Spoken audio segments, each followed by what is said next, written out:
हाँ जी। तो आज बेटा हम चैप्टर स्टार्ट करेंगे इलेक्ट्रोकेमिस्ट्री। तो सबसे पहले इस चैप्टर में हमें कुछ बेसिक टर्म समझनी है। जैसे फर्स्ट टर्म है ऑक्सीडेशन। ठीक है, तो ऑक्सीडेशन क्या होता है कि जब कोई एटम या आयन इलेक्ट्रॉन लूज करता है तो उस प्रोसेस को हम बोलते हैं ऑक्सीडेशन। ठीक है, जैसे हम एग्जांपल ले रहे हैं यहाँ पे, ये हमारे पास एक जिंक का एटम है। तो जब ये 2 इलेक्ट्रॉन लूज कर रहा है, ठीक है, तो जिंक जब इस रिएक्शन में क्या हो रहा है कि ये 2 इलेक्ट्रॉन लूज कर रहा है, तो इसका मतलब जिंक की ऑक्सीडेशन हो रही है। ओके, सिमिलरली यहाँ पे आयरन के ऊपर 2 पॉजिटिव चार्ज है और 1 इलेक्ट्रॉन लूज करने के बाद इसके ऊपर आ गया 3 पॉजिटिव चार्ज। तो इसमें फिर से ये इलेक्ट्रॉन लूज कर रहा है, तो ये भी ऑक्सीडेशन है। ठीक है, तो बेटा जिनको नहीं पता, देखो कोई भी एटम जब इलेक्ट्रॉन लूज करेगा तो उसके ऊपर पॉजिटिव चार्ज आएगा। ठीक है, जैसे इसने 2 इलेक्ट्रॉन लूज किए तो इसके ऊपर 2 पॉजिटिव चार्ज आएगा। ठीक है, अब जैसे सोडियम है तो ये 1 इलेक्ट्रॉन लूज कर रहा है। ठीक है, तो ये भी ऑक्सीडेशन है। तो the elements which lose the electron, okay, they are said to get oxidise, तो उनका ऑक्सीडेशन होता है। सिमिलरली रिडक्शन, जब कोई एटम इलेक्ट्रॉन गेन करता है तो हम बोलते हैं कि उसके ऊपर रिडक्शन हुआ है। जैसे ये कॉपर 2 पॉजिटिव आयन है, तो जब ये 2 इलेक्ट्रॉन गेन कर रहा है तो ये कॉपर एटम बन गया। अब इसके ऊपर कोई चार्ज नहीं है, 0 चार्ज है। ठीक है, सिमिलरली ये निकल है, इसने 2 इलेक्ट्रॉन गेन किए तो ये निकल एटम बन गया, इसके ऊपर भी 0 चार्ज है। तो जब चार्ज कम हो रहा है, जैसे यहाँ पे +2 है, यहाँ पे 0 है, तो जब चार्ज कम होगा तो हम बोलेंगे रिडक्शन हो रहा है, और जब चार्ज इंक्रीज़ होगा तो हम बोलेंगे ऑक्सीडेशन हो रहा है। जैसे यहाँ पे अगर 0 से +2 तो चार्ज इंक्रीज़ हो रहा है, तो ये ऑक्सीडेशन है। और सिमिलरली अगर चार्ज डिक्रीज़ हो रहा है तो वो रिडक्शन है। ठीक है, आई होप ये आपको क्लियर है। ठीक है, तो हमारा नेक्स्ट टॉपिक है गैल्वेनिक सेल। ठीक है, तो इस टॉपिक में हम एक बार पहले डायग्राम बनाते हैं। तो डायग्राम हमने क्या लेना है, पहले सबसे पहले 2 कंटेनर लेने हैं।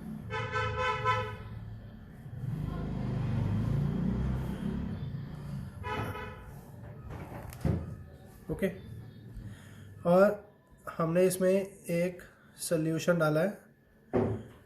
लेट सपोज ये सोल्यूशन डाला हमने जिंक सल्फेट का। ओके, और यहाँ पे हमने एक रॉड लगाना है और ये रॉड जिंक का है। This is a rod of zinc. Okay, और इधर हम एक सोल्यूशन लेंगे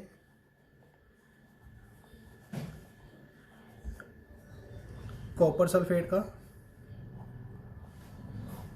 ठीक है, और यहाँ पे हम एक रॉड लगाएंगे और वो रॉड होगी कॉपर की।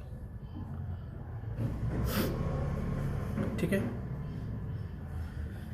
ठीक है। अब बेटा आपने लोअर क्लासेस में एक रिएक्टिविटी सीरीज पढ़ी होगी।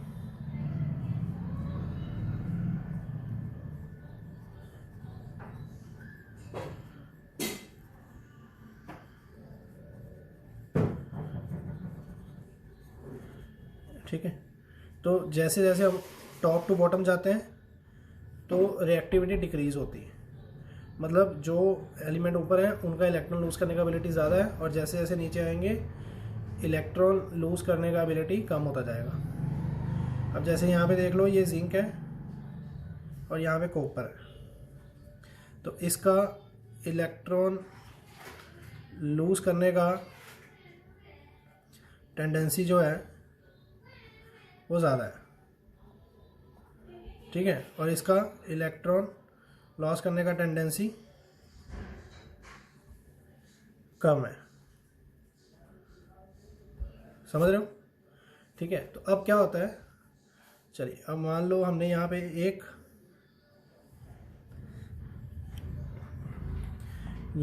एक वोल्ट मीटर लगाया। ठीक है, यहाँ पे हम एक वोल्ट मीटर लगाएंगे। ओके, ठीक है, और इसके बाद ठीक है, तो जब हम वोल्ट मीटर लगाते हैं तो हम क्या देखते हैं, देखिए अब इसमें क्या होता है कि इन द इनिशियल स्टेज ये जो जिंक का इलेक्ट्रोड है, ये जिंक का इलेक्ट्रोड है, ये इट स्टार्ट्स बिकमिंग कैटायन, मतलब ये जो जिंक के इस रोड में एटम है they start losing the electron, और जब ये इलेक्ट्रॉन लूज करेंगे तो क्या होगा कि जिंक आयन सोल्यूशन में आ जाएंगे, और जब ये इलेक्ट्रॉन लूज हुए तो वो इसी प्लेट पे रह जाएंगे। ठीक है, तो इस तरह से यहाँ पे इलेक्ट्रॉन का कंसंट्रेशन इंक्रीज हो जाएगा। ठीक है, तो जब मैं दोबारा से बता रहा हूँ, जब हमने रॉड को जिंक सल्फेट के सोल्यूशन में डाला तो क्या होता है कि जिंक के एटम आयन में कन्वर्ट होते हैं बाय लूजिंग द इलेक्ट्रॉन। तो मैं यहाँ पे लिख रहा हूँ जिंक के जो एटम है they start losing the electron, और इलेक्ट्रॉन रहेंगे उस रॉड के ऊपर, और यहाँ पे जो जिंक आयन है वो आ जाएंगे सोल्यूशन में। समझ रहे हो?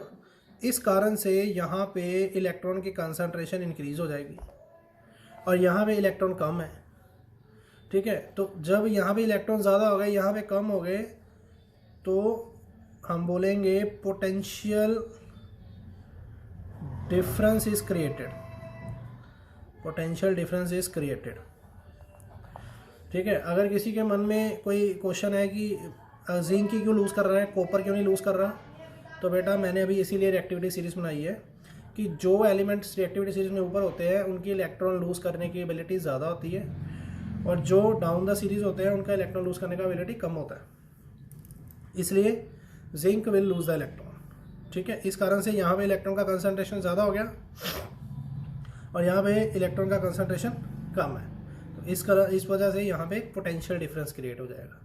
अब जब पोटेंशियल डिफरेंस क्रिएट हो जाएगा तो बेटा अगर आप वोल्ट मीटर लगाओगे तो ये ज़ीरो पे मार्किंग नहीं आएगी, अब कुछ पॉइंट पे ये आपको कुछ पोटेंशियल डिफरेंस इंडिकेट करेगा। समझ रहे हो? मतलब ये जो रीडिंग है अब ये ज़ीरो ना आके कुछ ना कुछ वैल्यू दिखाएगा। क्यों दिखाएगा? क्योंकि यहाँ पे पोटेंशियल डिफरेंस क्रिएट हो गया। समझ रहे हो? ओके, तो अगर बेटा आप मान लो यहाँ पे अगर आप एक बल्ब लगा दो,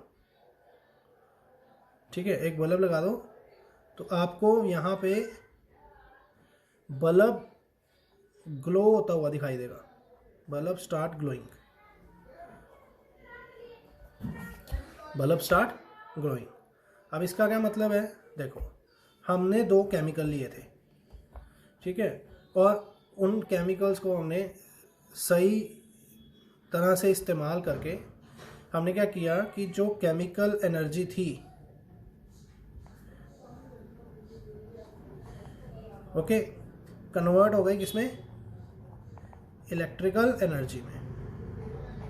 chemical energy convert into electrical energy. तो इसीलिए चैप्टर का नाम क्या है? इलेक्ट्रोकेमिस्ट्री। तो इसमें हम यही पढ़ेंगे कि how chemical energy changes into electrical energy. चलिए अब थोड़ा आगे और समझते हैं इसको। ठीक है, तो जब ये सॉल्यूशन में जिंक के आयन बढ़ेंगे, चलो ठीक है, जिंक के आयन बढ़ गए, अब दूसरी तरफ क्या हो रहा है? यहाँ पे इलेक्ट्रॉन बढ़ गए, तो electron starts flowing from zinc rod to copper rod. अब इलेक्ट्रॉन इधर को फ्लो करेंगे तो करंट इससे ऑपोजिट आएगा। ये हमने पढ़ा हुआ है ना, कन्वेंशनल है कि जिधर इलेक्ट्रॉन फ्लो करते हैं करंट हमेशा उससे ऑपोजिट होता है। समझ रहे हो? अच्छा, अब ये इलेक्ट्रॉन इधर से इधर जा रहे हैं, तो when electron start coming from zinc to copper, तो इलेक्ट्रॉन यहाँ पे आएंगे। अब इसमें हमने कौन सा सोल्यूशन डाल रखा है? Copper sulphate. तो कॉपर सल्फेट में कौन से आयन होंगे? Copper ion and sulphate ion. ठीक है, अब बेटा जब इलेक्ट्रॉन इधर से इधर जा रहे हैं, तो इलेक्ट्रॉन जब इधर आएंगे तो ये जो पॉजिटिव चार्ज कॉपर है ये प्लेट की तरफ मूव करेगा, राइट। अब क्या होगा कि ये जो कॉपर 2 पॉजिटिव आयन है ये प्लेट की तरफ जाएंगे और वहाँ से इलेक्ट्रॉन लेंगे और ये कॉपर एटम की फॉर्म में कन्वर्ट हो जाएंगे। समझ गए? तो इस कॉपर आयन ने इलेक्ट्रॉन गेन किए, मतलब यहाँ पे हो गई रिडक्शन। तो ये हो गई रिडक्शन, समझ रहे हो? अब इसने इलेक्ट्रॉन लूज किए थे, इस रोड में से इलेक्ट्रॉन लूज हो रहे हैं और आयन बाहर आ रहे हैं, तो ये हो गई ऑक्सीडेशन। ठीक है, चलिए आई होप आपको यहाँ तक क्लियर हो गया होगा। अब देखो आगे की थोड़ा सा और समझते हैं। देखो अगर हम इस सिस्टम को यहीं पे छोड़ देंगे, इसमें हमें एक और कंपोनेंट ऐड करना है और उसका नाम है सॉल्ट ब्रिज।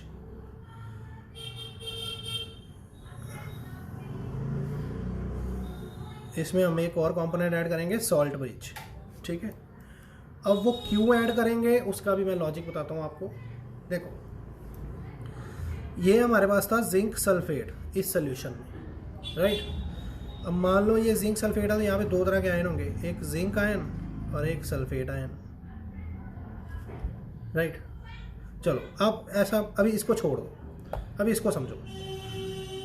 जब ये प्लेट में से जिंक आयन बाहर आ रहे हैं तो सोल्यूशन के अंदर जिंक के आयन की जो अमाउंट है वो इंक्रीज हो रही है, मतलब सोल्यूशन के अंदर पॉजिटिव चार्ज इंक्रीज हो रहा है, राइट। और अगर ये पॉजिटिव चार्ज इंक्रीज हो रहा है तो क्या वो इस इलेक्ट्रॉन को आगे जाने देगा? नहीं जाने देगा, क्योंकि सोल्यूशन में पॉजिटिव आयन इंक्रीज हो रहे हैं और वो इलेक्ट्रॉन को जल्दी इधर से इधर जाने नहीं देंगे।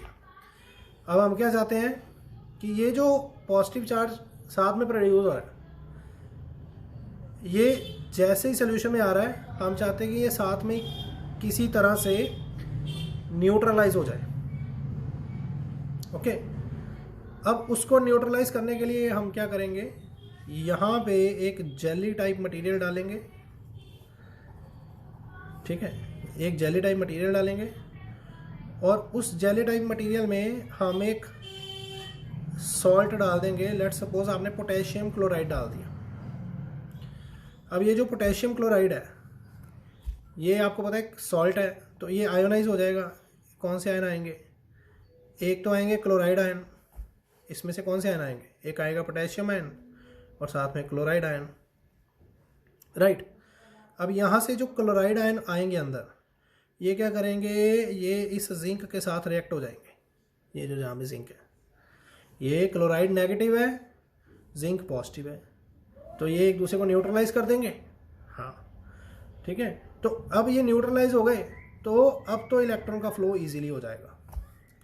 अगर हम ये सॉल्ट ब्रिज ना डालें तो ये पॉजिटिव चार्ज यहाँ पे कंसंट्रेटेड होता जाएगा, इकट्ठा होता जाएगा, उस वजह से ये नेगेटिव चार्ज मूव नहीं कर पाएगा। इसलिए हम चाहते हैं कि ये जो पॉजिटिव चार्ज बाहर निकल रहा है वो साथ के साथ न्यूट्रलाइज होता जाए। इसलिए हमने यहाँ पे एक सॉल्ट ब्रिज लगाया। ये इन्वर्टेड शेप की यू ट्यूब होती है और इसमें हम एक जेल डालते हैं और साथ में पोटेशियम क्लोराइड का सोल्यूशन डालेंगे, ताकि ये जो इस सॉल्ट की मदद से हम यहाँ से एक्सेस में चार्ज आ रहा है उसको न्यूट्रलाइज कर दें। ठीक है, चलिए अब इधर देखिए। अब जब ये कॉपर आयन इधर जा रहे हैं, मान लो अगर कॉपर आयन इधर चला गया तो सोल्यूशन में क्या बचा? सल्फेट। तो मतलब यहाँ पे नेगेटिव चार्ज इंक्रीज हो रहा है, समझ रहे हो? मान लो कि इस सोल्यूशन में आपके पास 100 कॉपर के आयन है और 100 सल्फेट के आयन है, राइट। और अगर ये कॉपर इधर जाएगा तो सोल्यूशन में पॉजिटिव चार्ज तो कम होता जाएगा और नेगेटिव चार्ज कम नहीं होगा। मान लो भी ये अगर 10 चले गए तो ये तो 90 रह गए, बट ये अभी भी 100 है, तो मतलब सोल्यूशन में नेगेटिव चार्ज बढ़ गया, ऐसा कह सकते हैं। तो अगर ये नेगेटिव चार्ज बढ़ जाएगा तो ये फर्दर पॉजिटिव चार्ज को इधर मूव नहीं करने देगा, समझ रहे हो? तो हम क्या चाहते हैं कि अगर ये पॉजिटिव चार्ज यहाँ पे जाकर न्यूट्रलाइज हो रहा है तो ये नेगेटिव चार्ज भी किसी तरह से न्यूट्रलाइज हो जाए। अब वो कैसे होगा, अब हमने इसमें क्या डाला है, पोटेशियम आयन भी है, ये पोटेशियम आयन है, तो ये पोटेशियम आयन इसको न्यूट्रलाइज कर देंगे क्योंकि ये पोटेशियम आयन पॉजिटिव है और सल्फेट नेगेटिव है। इस तरह से ये भी न्यूट्रलाइज हो जाएगा। तो इस तरह से ये जो फ्लो ऑफ इलेक्ट्रॉन है वो चलता रहेगा, राइट। अगर हम ये सॉल्ट ब्रिज नहीं लगाएंगे तो ये फ्लो ऑफ इलेक्ट्रॉन नहीं चलेगा, ठीक है।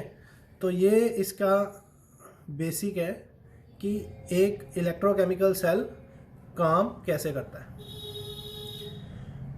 ओके, चलिए अब यहाँ पे भी दिखा देता हूँ आपको कि यहाँ से जिंक रोड से जिंक आयन बाहर निकल रहे हैं, ठीक है। हम नहीं चाहते कि ये सोल्यूशन में रहे, तो इसलिए ये सॉल्ट ब्रिज हमने लगाया ताकि ये पॉजिटिव इस नेगेटिव के साथ न्यूट्रलाइज हो जाए, ठीक है। तो इधर अगर ये कॉपर पॉजिटिव इधर जा रहा है और हम चाहते हैं साथ में नेगेटिव भी ख़त्म हो, तो ये सॉल्ट ब्रिज की हेल्प से ये नेगेटिव भी ख़त्म हो जाएगा।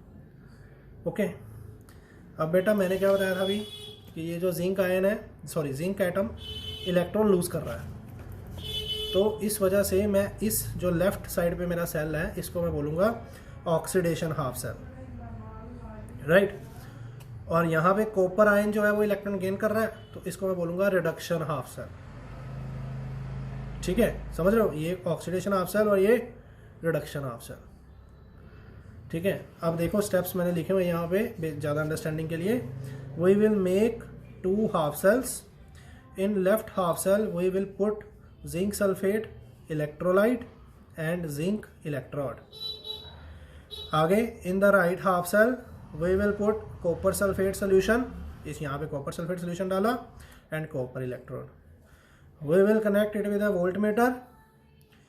We will see zinc undergo oxidation क्योंकि जिंक इलेक्ट्रॉन लूज कर रहा है एंड कॉपर अंडरगो रिडक्शन, ठीक है। तो ये क्या लिखा है यहाँ पे, from zinc road zinc ion will go into the solution and leave it's electron on the rod. Ion solution में चले जाएंगे और इलेक्ट्रॉन रॉड पे रह जाएंगे, ये रिएक्शन लिखिए, ठीक है। चलिए अब आगे देखिए, आगे क्या लिखा है, now at copper rod electron will move from zinc rod to copper rod. तो जब जिंक पे इलेक्ट्रॉन बढ़ जाएंगे तो वो जिंक से कॉपर रोड की तरफ मूव करेंगे, ठीक है। सो copper ion start moving towards the rod. अब जो सोल्यूशन है कॉपर आयंस होंगे वो किधर जाएंगे, रोड की तरफ जाएंगे।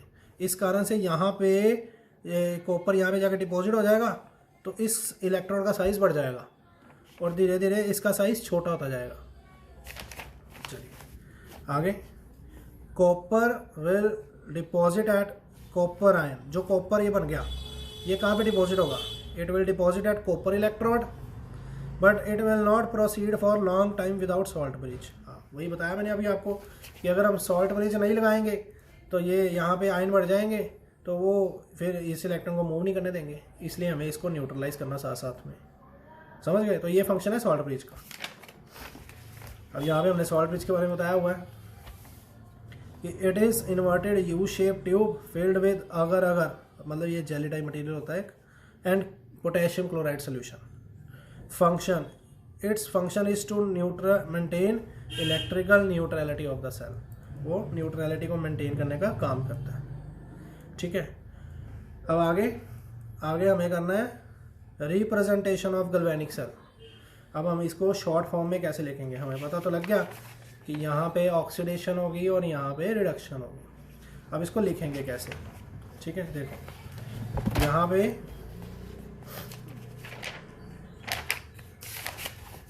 पे बेटा हम 2 वर्टिकल लाइंस लगाएंगे। ये वर्टिकल लाइन जो है ये सॉल्ट ब्रिज को रिप्रेजेंट करेंगी, ठीक है। और इसके लेफ्ट साइड पे हम लिखेंगे ऑक्सीडेशन और राइट साइड पे लिखेंगे रिडक्शन, ठीक है।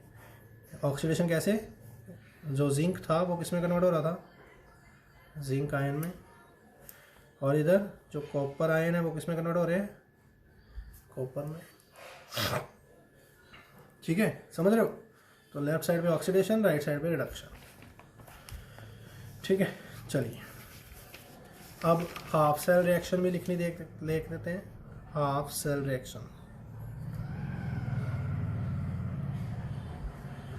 ये क्या होता है, ये बेटा दो हाफ सेल है, ये ऑक्सीडेशन हाफ सेल है और ये रिडक्शन हाफ सेल है।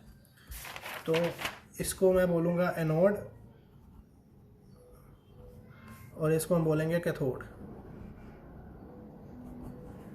ठीक है, तो सबसे पहले हम बात करते हैं एट एनोड। तो एनोड पे क्या हो रहा है कि हमारे पास जिंक आयन है, जिंक है वो किस में कन्वर्ट हो रहा है, जिंक आयन में, और साथ में इलेक्ट्रॉन रिलीज हो गए। कैथोड पे क्या हो रहा है कि जो सोल्यूशन में कॉपर आयन थे उन्होंने रोड से इलेक्ट्रॉन गेन किए और वो कॉपर एटम में कन्वर्ट हो गए, राइट।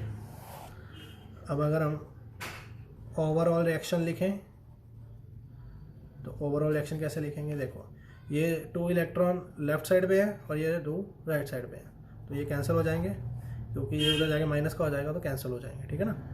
तो क्या बचा हमारे पास, यहाँ पे zinc plus copper 2 positive ion और इधर zinc ion plus copper.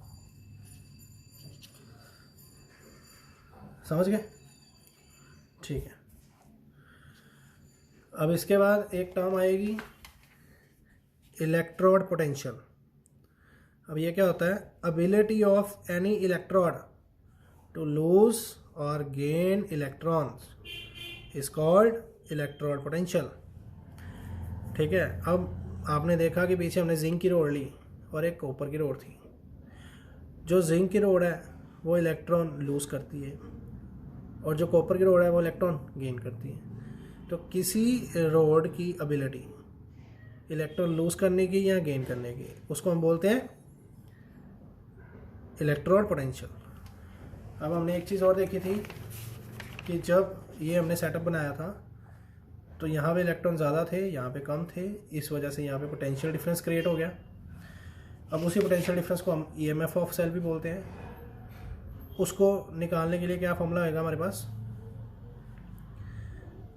EMF of cathode minus EMF of anode. ठीक है, मैं दोबारा बता रहा हूँ, EMF of cathode minus EMF of anode. अब यहाँ पे एक टर्म मैंने और लिखी है रिडक्शन पोटेंशियल। ठीक है, अब ये क्या होते हैं ये हम थोड़ी आगे चल के डिस्कस करते हैं, फिर हमें समझ आएगा। ठीक है, देखिए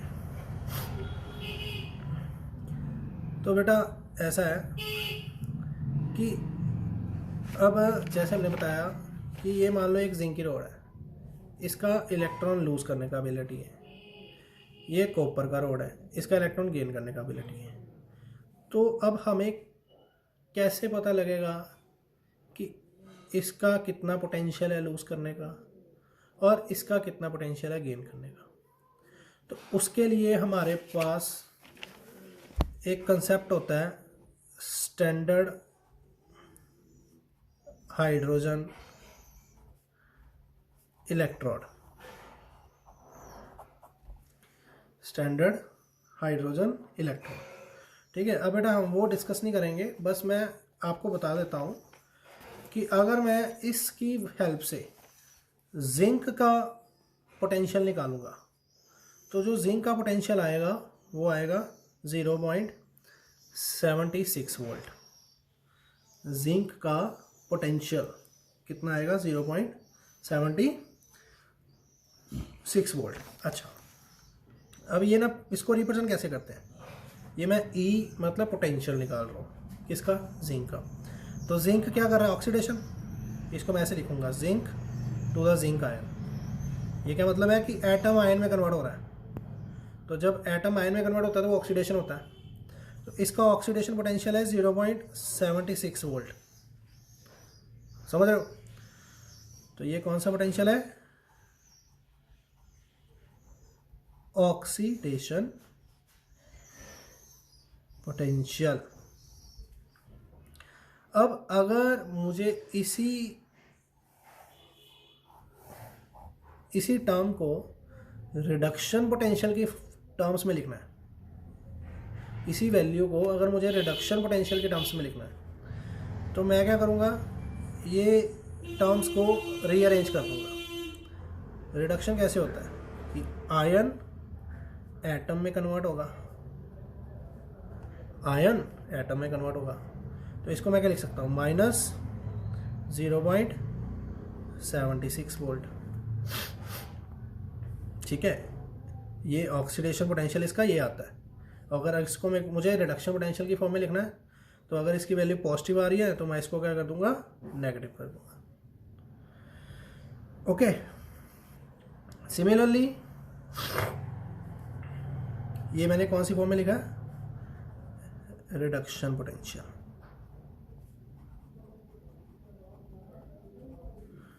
ठीक है, अब स्टैंडर्ड हाइड्रोजन इलेक्ट्रोड की हेल्प से अगर मैं कॉपर का पोटेंशियल निकालूं, तो जो कॉपर का रिडक्शन पोटेंशियल आता है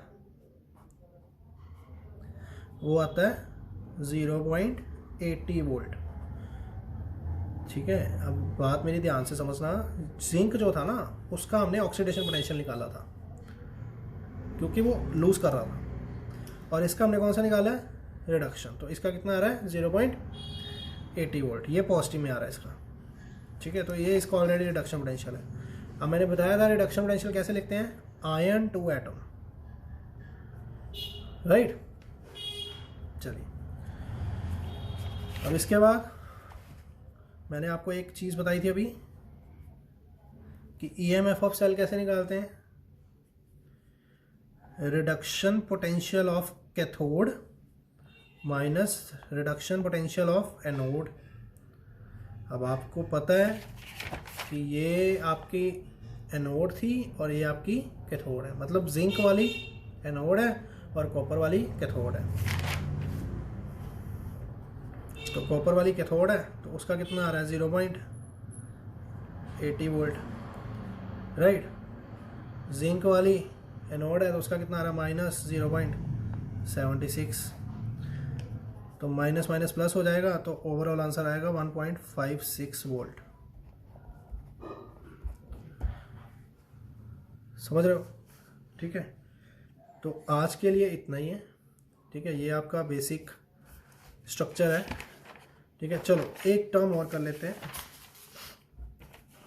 अच्छा, ये जो ऊपर मैंने नॉट लगाया ना, इसका मतलब है, मैं तो यहाँ पे लिख देता हूँ, ये जो ई नॉट है ना, इसका मतलब है कि मैं जो ईएमएफ निकाल रहा हूँ ये एट स्टैंडर्ड कंडीशन है।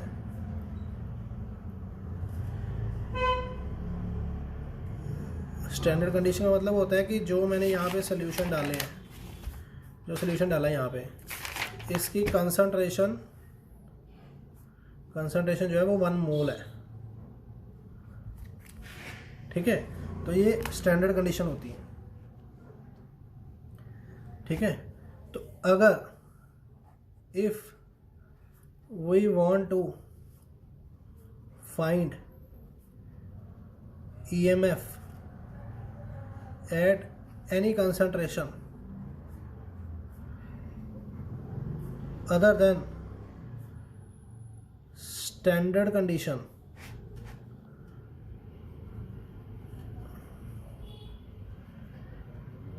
तो उसके लिए मेरे पास एक फॉर्मूला होता है, EMF of cell is equal to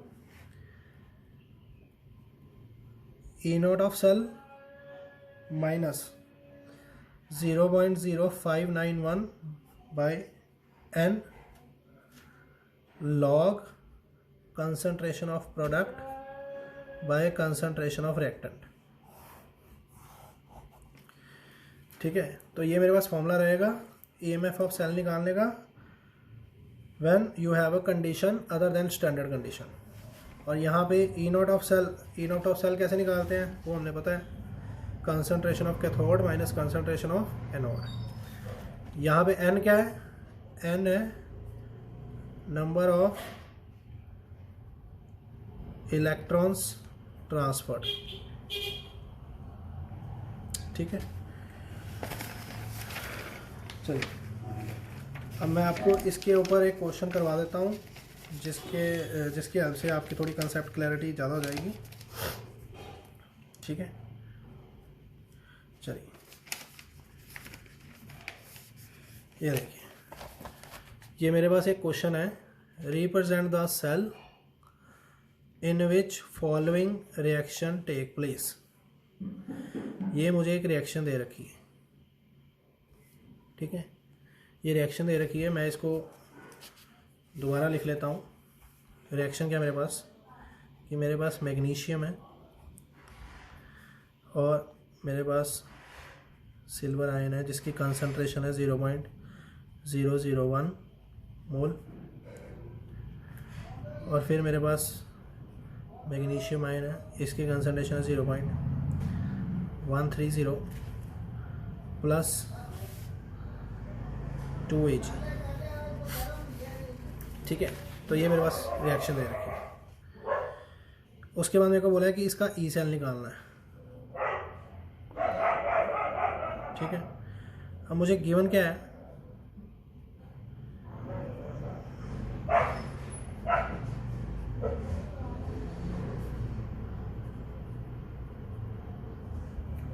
एक मिनट वेट करो।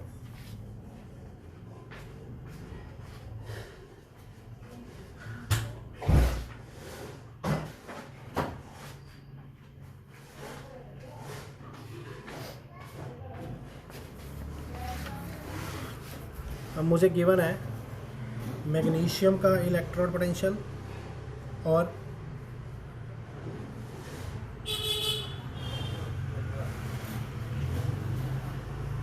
सिल्वर का potential,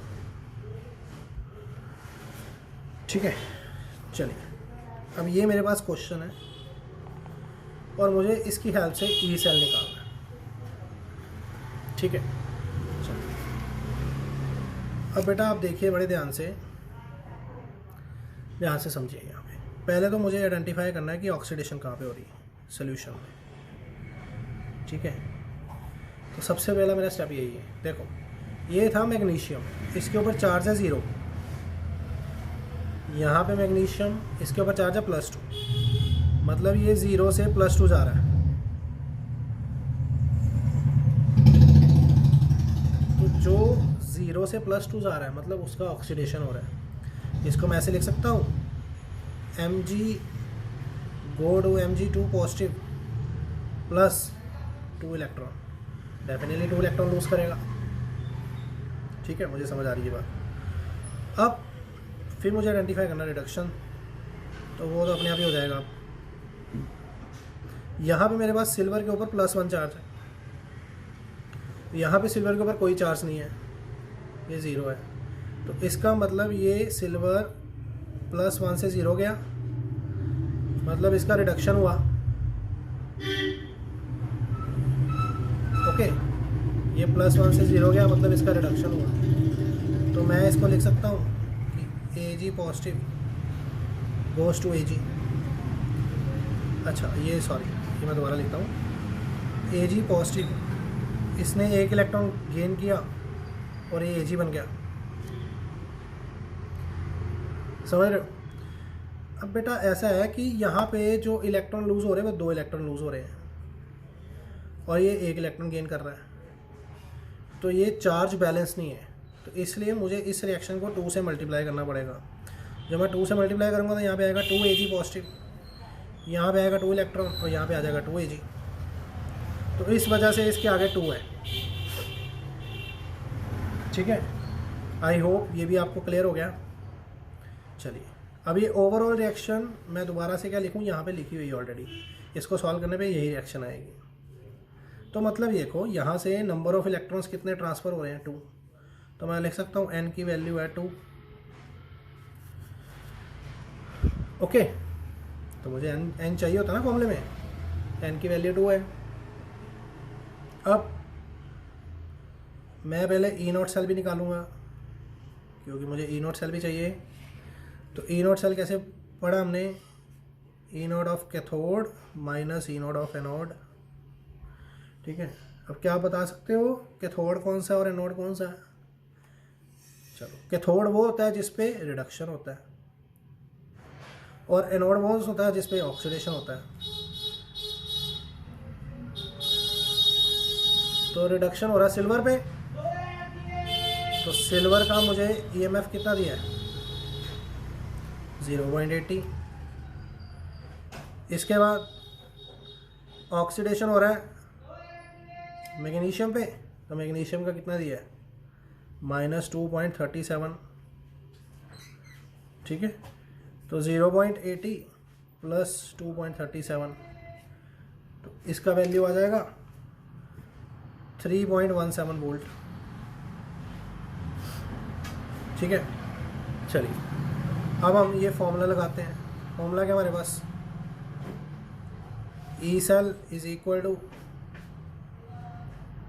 E not cell minus 0.0591 by n log, ऊपर आएगा कंसंट्रेशन ऑफ प्रोडक्ट और नीचे आएगा कंसंट्रेशन ऑफ रिएक्टेंट। चलिए देखिए, अब ई नॉट सेल हमारे पास कितना है 3.17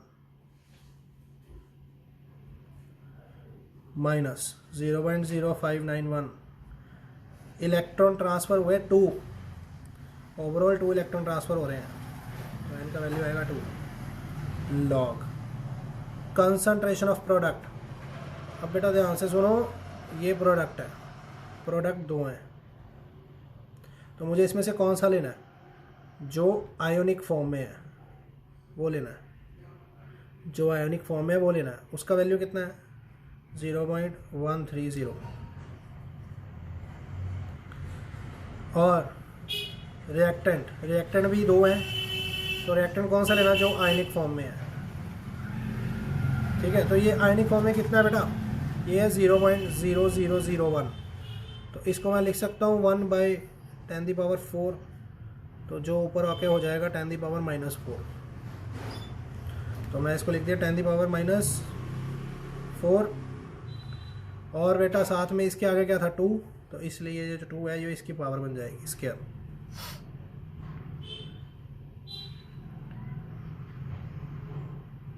समझ रहे हो, ठीक है। चलिए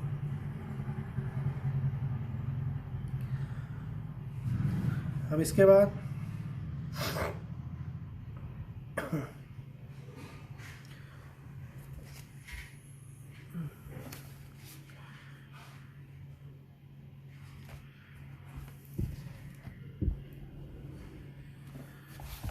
इसके बाद देखो बेटा, ये हो गया 3.17 और ये -0.0591/2 लॉग। अब बेटा आप इसको जब सॉल्व करोगे तो आपके पास आएगा 13 × 10⁻⁻⁶, ठीक है। ये आप खुद सॉल्व कर लेना, ओके, ठीक है। अब इसको आप सॉल्व करोगे ना तो आपके पास इजीली आंसर आ जाएगा, और आंसर में आपको बताता क्या आएगा, आंसर आपके पास आएगा 2.96 वोल्ट सॉल्व करके, ठीक है। तो ये आप इसको सॉल्व कर लेना, ये मैंने आपको मेथड बता दिया, इसको ऐसे करना है, ओके। तो बाकी का हम नेक्स्ट टाइम करेंगे, आज के लिए इतना ही।